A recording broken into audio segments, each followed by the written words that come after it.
guys! It's me, Mitch Official. Welcome back to my YouTube channel. At kung hindi ka pa nakapollow sa aking social media account, i-follow mo na ako. At kung hindi ka pa nakasubscribe sa aking YouTube channel, mag-subscribe na kayo at i-click ang notification bell para lagi kayong updated sa aking latest upload.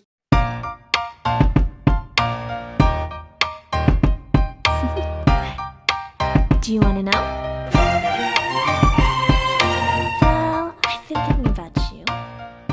And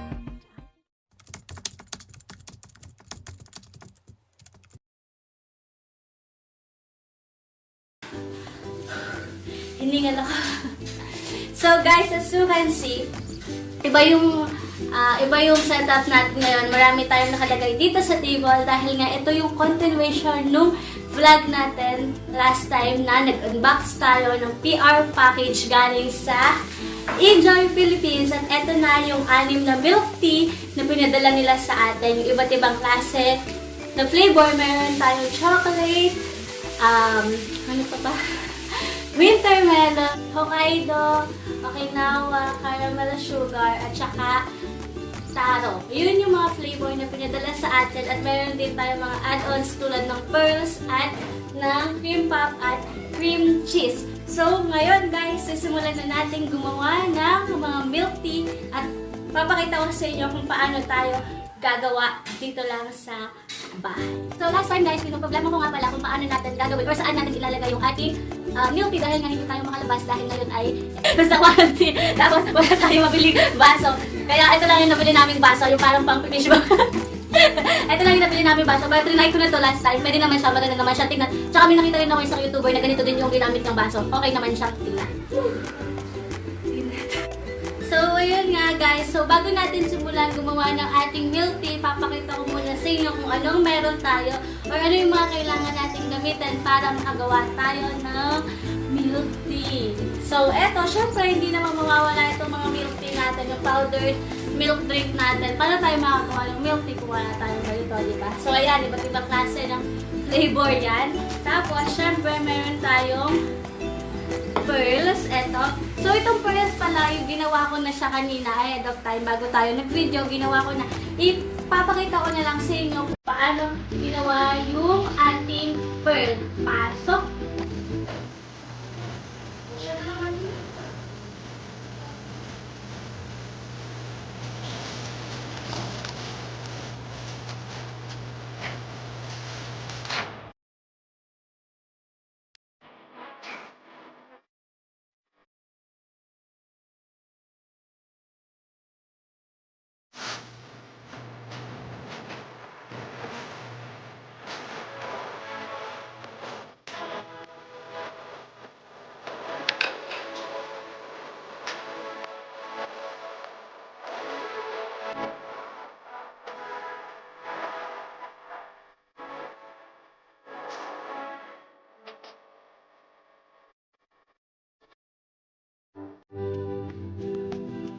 Okay? Tapos, aside sa ating pearl, meron din tayo syempre ice. So, yung ice din natin, dahil nga wala tayong mabilan ng mga magandang yung cubes na yellow, bumili na lang tayo ng yellow, tapos tinagtad na lang natin siya. Pwede na yun. Tapos, meron din tayo, ito nga, yung caramel sugar syrup, yung winter melon fruit flavored syrup.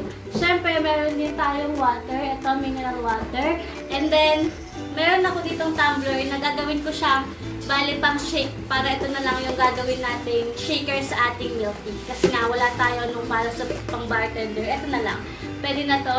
And, meron din tayo sa cream puff natin. Kailangan natin itong beater dahil wala tayong pambili ng mixing bowl. Mixing, matawag doon? Machine matawag doon. Basta yun. Gagamit na lang tayo na itong mahiwagang beater. At kailangan natin ng bowl. Ayan, puso. Kailangan natin ng bowl. So, yun lang yung talagang kailangan natin sa paggawa ng DIY milk tea. So, ready na ba kayo? In 5, 4, 3, 2, 1, tara na! So, ano nang gagawin natin? So, first step, gagawin muna natin, or papakita ko muna sa inyo yung, ano ba? Hindi ko alam ano unahin ko. So, alam ko na. Maglagay muna tayo ng pearl sa ating mga baso. So, meron tayo ditong 6 flavored of milk tea. So, maglalagay tayo ng pearl sa ating milk tea. Siguro mga 1 tablespoon. Ayan.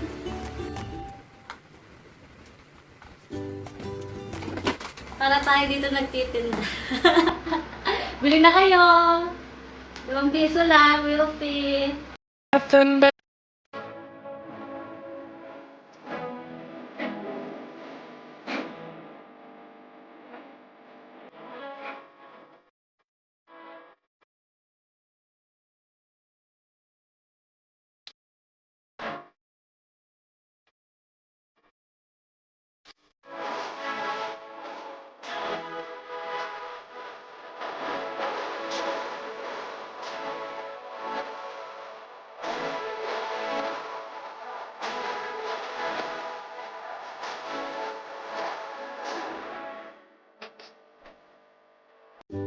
So, ayan guys, meron na tayong mga pearls sa ating mga baso. Ang next na gagawin natin, so nakikita ko naman na ginagawa ng mga ibang YouTuber, nilalagyan nila ng caramel sugar syrup yung mga baso nila. So, lagyan na natin isa-isa ng caramel. Pero, ang gagawin ko, lalagay ko muna siya sa isang teacup.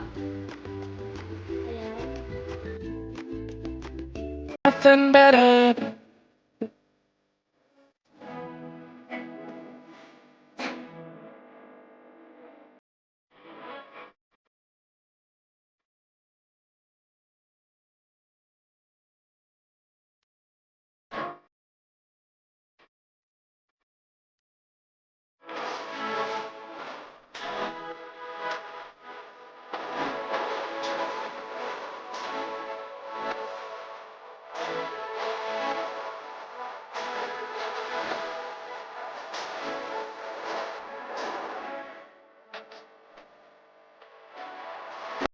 Meron na tayo, naka-ready na yung ating mga baso. And next na gagawin natin is maglalagay tayo or gagawin na natin yung mismong milk tea natin.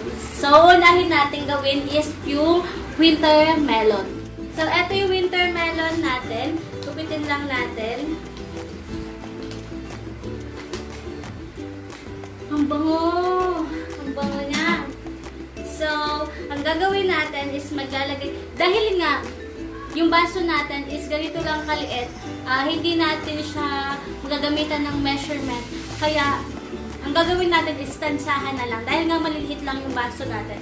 Pero kung meron naman kayong lalagyanan, meron naman nakalagay dito na how to prepare or paano yung gagawin yung inyong milk tea. Nakalagay dito, completely dissolve 500 grams of Enjoy Milk Tea Winter Melon Powdered Milk Drink in 4 to 6 liters of cold water and ice. If desired, may add Enjoy Pearls, nata de coco, or jellies. Yun yung gagawin ninyo. So, meron naman siyang instruction. So, ako tatansyahin ko na lang dahil nga maliit lang yung ating baso. So, ang gagawin natin is maglalagay tayo ng water.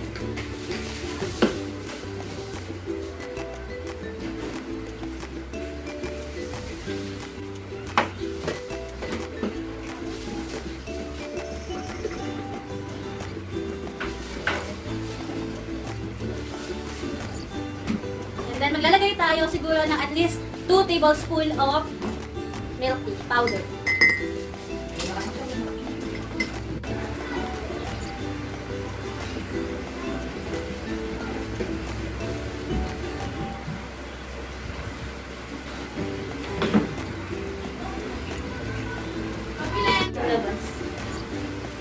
And then, i-add na natin itong winter melon syrup natin doon sa ating powder milk tea at saka dun sa water. Ito yung winter melon, ito yung nagpapalasa doon sa ating milk tea. So, maglagay tayo.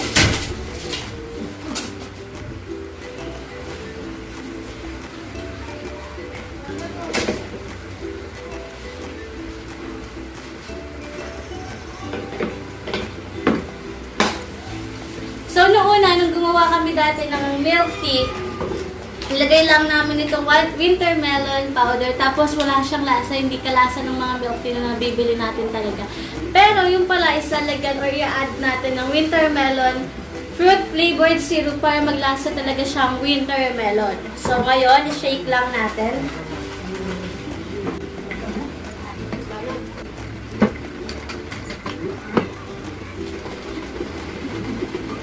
And then ilagay na natin sa ating ayan. So meron tayong winter melon. Okay, next na gagawin natin is yung milk tea na chocolate flavor. So, ganun din yung gagawin natin, katulad ng ginawa natin sa winter melon. Tatasyahin lang natin kung gaano kadami yung ating powder na gagamitin. So, ano natin?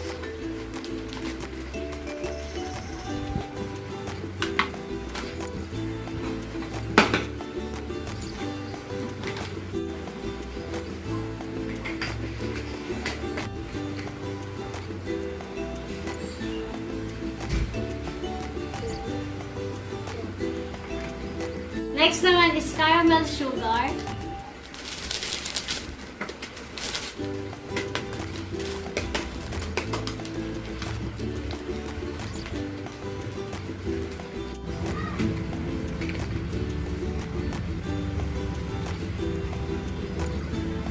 Next is taro.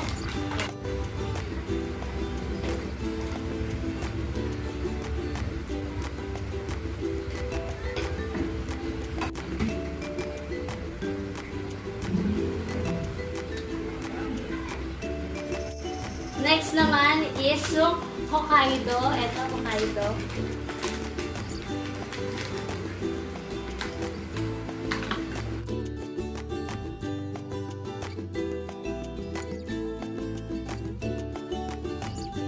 At last natin ay yung Okinawa.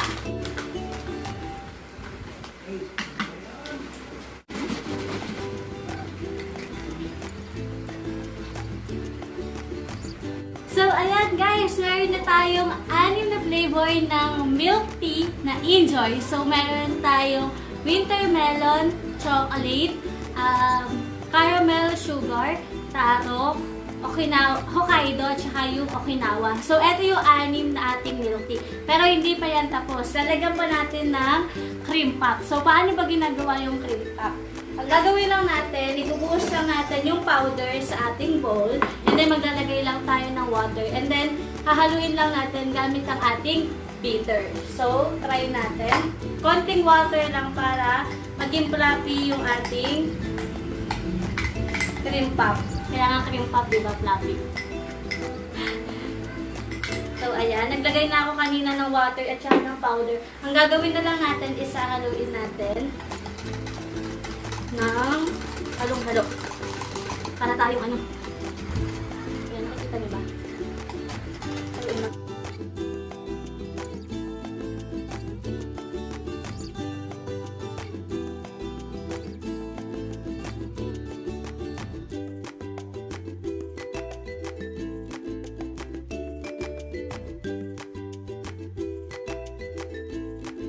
At last na step na gagawin natin is lalagay natin sa top ng ating mga milk tea yung ating cream puff. So, lagyan natin isa-isa. Siguro mga 1 tablespoon na. Ayan. Next.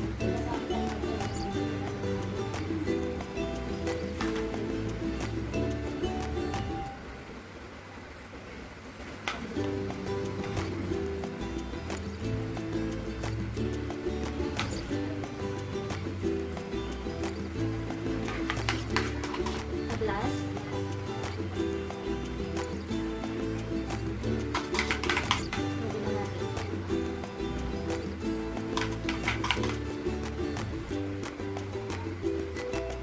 Yung sobrang caramel sugar dito sa ating baso, lagyan na ulit natin sa taas.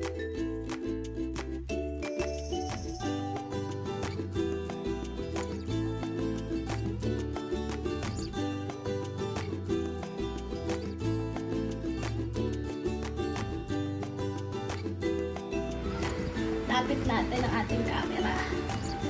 Ayan. Itong ating mga milk tea. Diba? So, pwede na ba ako mag-business ng milk tea? So ngayon guys, titikman na natin yung ating milk tea, kung ano ba yung lasa niya, kung kalasa ba talaga siya ng mga binibili sa mga milk tea shop. Unahin na natin si winter melon. Tikman natin.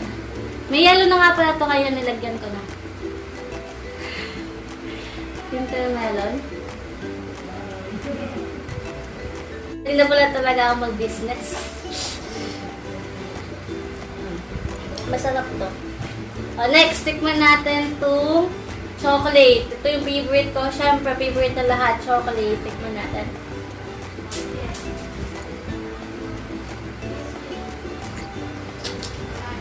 Masarap. Masarap. Ito namang, siyempre chocolate, gustong-gusto ko, wala akong masasabi dito. Excited ako sa itong tatlong to dahil hindi ko pa siya natitikman talaga. Pero ito, tatlong to, alam ko na yung talaga yung lasa niya. At yung ginawa ko ngayon, katulad siya ng mga nabibili natin sa milk tea. Tambahan ko pa na hindi siya matamis, saktong-sakto lang. Tikman ko tong caramel sugar. Sarap. Sarap. Dahil nga wala tayong straw ngayon, bawal na mag-straw. Ang gagawin natin, kukutsarain na lang natin yung pearl para matikman naman natin kung ano yung lasa ng pearl. Tikman natin. Ito sa milk, sa winter melon.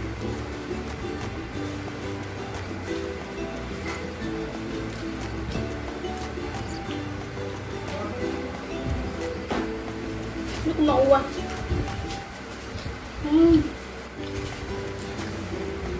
Masarap. Masarap siya, hindi siya matigas. Sakto-sakto lang yung pagkakaluto ng pearl natin.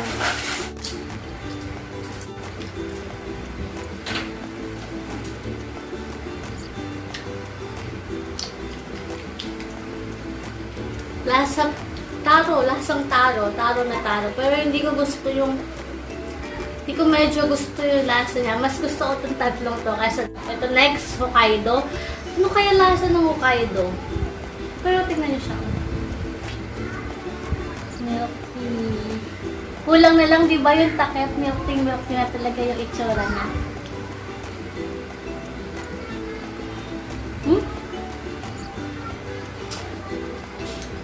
Kalasa lang siya ng winter melon. Masarap din pala to, Hokkaido. Gusto ko din to, Hokkaido. At last na tinikman natin yung Okinawa. Ito din Okinawa, hindi ko din alam yung lasa niya.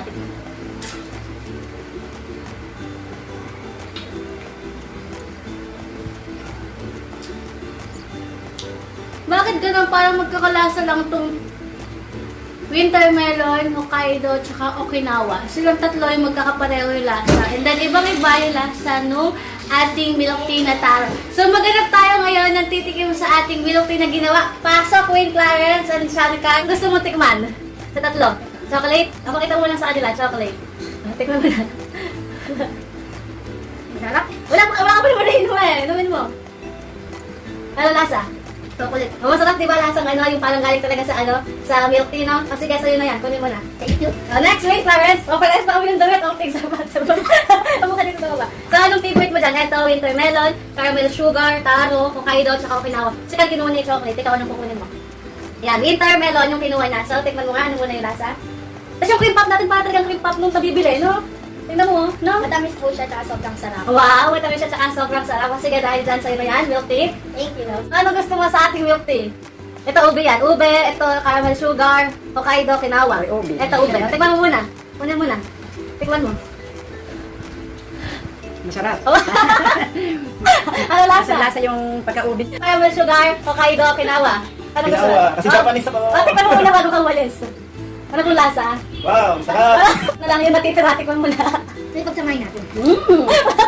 Masarap siya. So yun guys, so nagustuhan po ng mga tumikim sa ating milk tea, yung ginawa nating DIY na milk tea. At ako personally, nagustuhan ko din yung mga milk tea na ginawa natin kasi para talaga siya yung mga binibili sa mga milk tea shop. Ang sarap-sarap talaga. Tsaka ano, basta tansahan lang. Kung depende pa rin sa inyo kung ano yung gagawin nyo. Kung matamis ba or medyo matabang, gano'n. Kasi syempre, iba-iba tayo ng taste preference.